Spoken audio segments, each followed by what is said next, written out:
Hello दोस्तों, नमस्ते। प्रणाम। हमारे चैनल में आपका स्वागत है। एक हम लोग बहुत दर्द भरा बेटी विवाह गीत सुनाने जा रहे हैं। गाना कैसा लगेगा लाइक करिएगा, सब्सक्राइब करिएगा, कमेंट में जरूर बताइएगा गाना कैसा लगा। पापा कवाना ना गैया तसवा खेला लाता हमारा के हरी आइला। पापा कवाना ना गैया तसवा खेला लाता हमारा के हरी आइला। पापा गैया भैंसिया नाही हरलता हमारा के हरी आइला।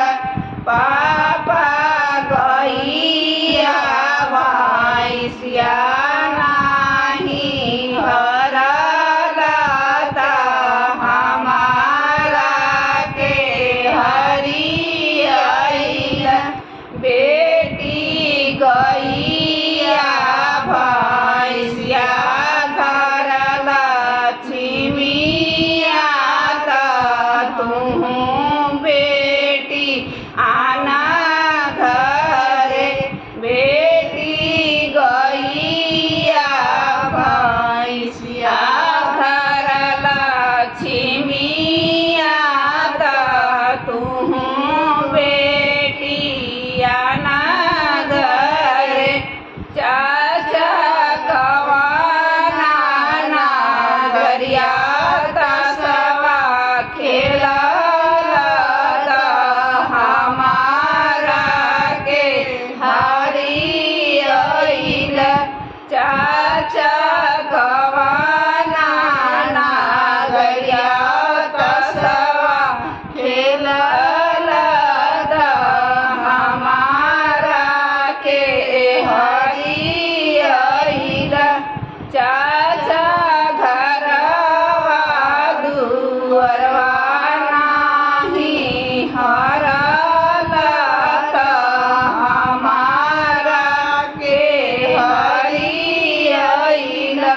चाचा घरवा दुअरवा नाही हरलता हमारा के हरी आइला।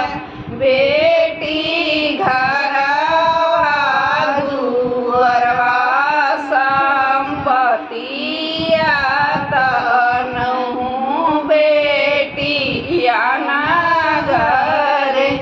बेटी घरवा दुअरवा संपत्तिया तुहू बेटी आना घरे। भैया कवाना ना गैया तसवा खेला लाता हमारा के हरी आइला। भैया कवाना ना गैया तसवा खेला लाता हमारा के हरी आइला। भैया बगैचा नाही हरलता हमारा के हरी आइला।